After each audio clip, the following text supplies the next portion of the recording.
நான் ஒர்க் முடிஞ்சு வந்துன்னு இருந்தேன். பஸ்ல வந்து ஒக்கியம்பேட், காரப்பாக்கம் ஒக்கியம்பேட் கிட்ட பஸ் ஏறினேன். பாக்கம்லேருந்து கேளம்பாக்கம், திருப்பூர், அங்க சம்திங் அங்க இருந்து கோயம்பேடு போற ரூட் பஸ் அது. அந்த ரூட் எப்படின்னு பாத்தீங்கன்னா நாவலூர், சோழிங்கநல்லூர், அதுக்கப்புறம் காரப்பாக்கம், அதுக்கப்புறம் துரைப்பாக்கம், பெருங்குடி, கந்தஞ்சாவடி, எஸ்ஆர்பி டூல்ஸ், அதுக்கப்புறம் இப்படி திரும்பி தரமணி, வேளச்சேரின்னு, கிண்டின்னு அப்படி கோயம்பேடுக்கு போற வண்டி அது.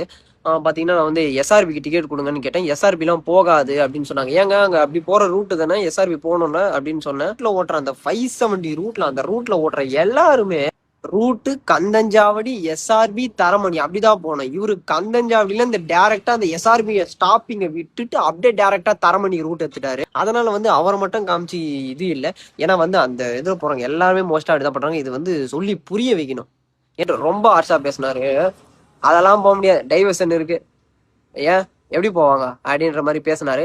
ஆனா இருக்குன்னா வேற வழி இருக்குன்னா அப்படிதான் நான் போவோம். 95 அது வந்து தாம்பரம்ல இருந்து திருவான்மியூர் போற பஸ். அதெல்லாம் வந்து எப்படி பாத்தீங்கன்னா அந்த டேக் டைவர்ஷன் இருந்தாலுமே அப்படி போய் அப்படி ஒரு ரைட் ஒன்று கட் ஆகி கந்தஞ்சாவடி போய் எஸ்ஆர்பி போய் ப்ராப்பரா போவோம். அப்படிதான் எஸ்ஆர்பி போய் திருவான்மியூர் போவோம், அப்படிதான் போவோம். அதான் ரூட்.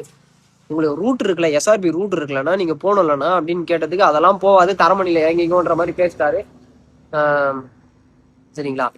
நான் இதுல காமிச்சிருப்பேன் பாருங்க. சரிங்களா? அப்படியே டேக் டைவர்ஷனா அப்படியே போனா இப்படி ஒரு ரூட் வருதா, இப்படிதான் போவோம். இப்படி போய் கந்தஞ்சாவடி போய் எஸ்ஆர்பி போய் அப்படிதான் போகணும். எஸ்ஆர்பி ரூட் இருக்கு. இங்க இருந்து தரமணிங்க, தரமணியில இறக்கி விட்டார். தரமணில இருந்து எஸ்ஆர்பிக்கு வந்து 1.2 கிலோமீட்டர், 1 கிலோமீட்டர் 200 மீட்டர். எனக்கு ஓகே, பிரச்சனை இல்லை, நான் நடந்து போயிடுவேன். காதுல ஏர்பாட்ஸ் வச்சுன்னு பாட்டு கேட்டு போனா 10 நிமிஷம் நான் நடந்து போயிடுவேன். இது வயசானவங்களா இருந்தா யோசிச்சு பாருங்க எப்படி அவங்க போவாங்க இந்த டைம்ல. 2:30 மணி மேல ஆகுது நைட்டு. வயசானவங்களா இருந்தா, பெண்களா இருந்தா எப்படி போவாங்க? ஏன்னா வந்து இந்த இந்த டைம்ல வந்து டிரைவர்லாம் கண்ணு முடிச்சு ஓட்டுறாங்க. ரொம்ப பெரிய விஷயம் தான், நல்ல விஷயம் தான். அதை வந்து ப்ராப்பரா பண்ணணும்ல. போக்குவரத்து துறை வந்து என்ன பண்ணணும்னா தயவு செஞ்சு அவங்களுக்கு சொல்லி புரிய வைக்கணும். பயணிகளை வந்து சிரமத்துக்கு ஆளாக்க கூடாது.